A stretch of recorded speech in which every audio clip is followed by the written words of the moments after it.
Peggy 12. Welcome to your orientation as a ruler. A great many decisions will rest upon your shoulders, so we have prepared this brief training to arm you with knowledge. After all, insufficient facts always invite danger. What kind of a leader you will be depends largely on the traditions that you set in place. Some traditions might be expected of you as a continuation of how things have always been, while others are anathema to the founding principles of the faction. Sometimes it is necessary to set a particular tradition in place for completion of a later mission or goal you set. This is an important choice to make and will prevent you from taking its antithesis. When you take the chair as the ruler of your people, there will be a number of already established norms. These will dictate how effectively you can rule with certain styles of government. The Federation will be blocked from starting wars with other factions and can only expand through peaceful means, unless the conquest tradition path is set in motion. The Klingons will need to build and use their fleet to stay on top of their game. Without a fight, there is no honor, and without honor, you cannot call yourself Klingon. The Cardassians balance how to treat the subservient races on the edge of a knife. They are costly to keep happy and more costly to suppress, but incredibly profitable when under pressure.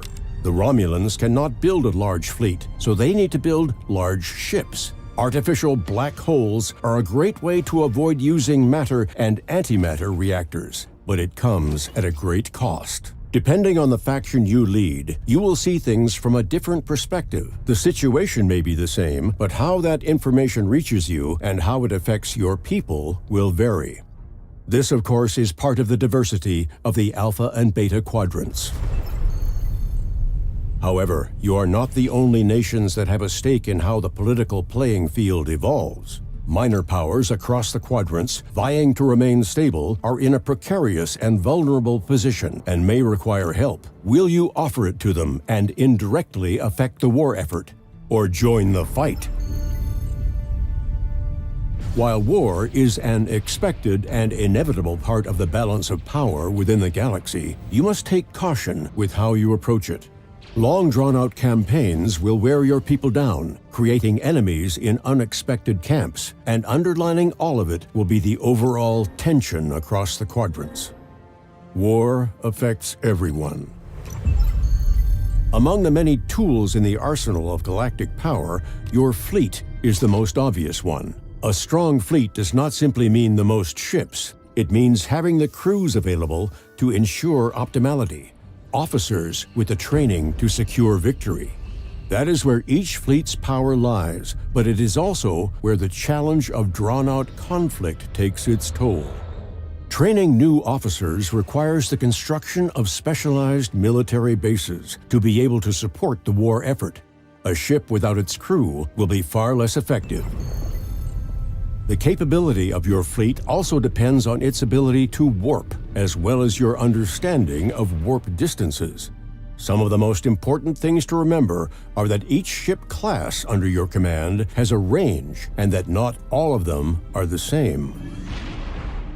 Additionally, as a leader, you understand that it could be a diplomatic disaster to warp into another faction's borders without the proper treaties and agreements. Unless, of course, you have spies.